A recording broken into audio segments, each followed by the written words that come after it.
राज्यभरात आदिवासी संघटनांकडून बंद पुकारण्यात आलेला आहे। नाशिकच्या ईदगाह मैदानावर आदिवासींचं आंदोलन आहे। आदिवासी भवनासमोर रस्त्यावर आंदोलकांचा ठिय्या आहे। पेसा भरतीसह विविध मागण्यांकरता आदिवासी संतापलेले आहेत आणि पेसा भरतीवरील स्थगिती उठवण्याची मागणी जोर धरते।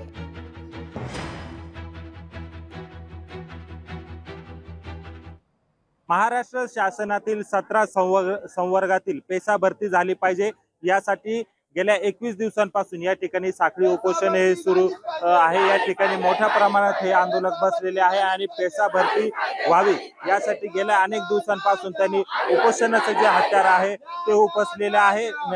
17 संवर्गाच्या ज्या भरत्या आहेत त्या रखडलेल्या आहेत, त्यामुळे शासनाने त्वरित त्याचा विचार करावा अशी जी मागणी आहे ती त्यांनी केलेली आहे। आणि या सगळ्या पार्श्वभूमीवर आज हे सगळे आदिवासी बांधव हे आदिवासी विभाग कार्यालयावर धडक देणार आहेत। चक्का जाम आंदोलन करण्यात येणार आहे। माजी आमदार जे.पी. गावित हे देखील या ठिकाणी येणार आहे आणि ते देखील या आंदोलकांसोबत आदिवासी विकास कार्यालयात खरं तर जाणार आहे। आपण काही आंदोलक आहेत त्यांना विचारूया, नेमक्या काय काय मागण्या आहे, कशासाठी तुम्ही हे आंदोलन आहे की आमच्या आदिवासी विद्यार्थ्यांची जी पेसा भरती आहे ती झाली पाहिजे, पण सरकार कुठेतरी आम्हाला डावलण्याचा प्रयत्न करतोय। आम्ही आदिवासी आहोत म्हणून आम्हाला डावलण्याचा प्रयत्न करतोय। आमची भरती अद्यापही सरकार मनावर घेत नाही आणि करत नाही। 17 संवर्ग पेसा भरती व्हावी आमची मागणी एवढीच आहे, तरी पण सरकार आमच्यावर काहीच लक्ष देत नाही। आम्ही आयुक्त मॅडमना विचारणार आहे की आमची का बरं सरकार दखल घेत नाही। आम्ही 21 दिवसापासून इथं बसलोय, पण तुम्ही आमची का बरं दखल घेत नाही। आम्ही जिल्हा कार्यालयावर पण जाणार आहेत आणि विचारणार आहेत।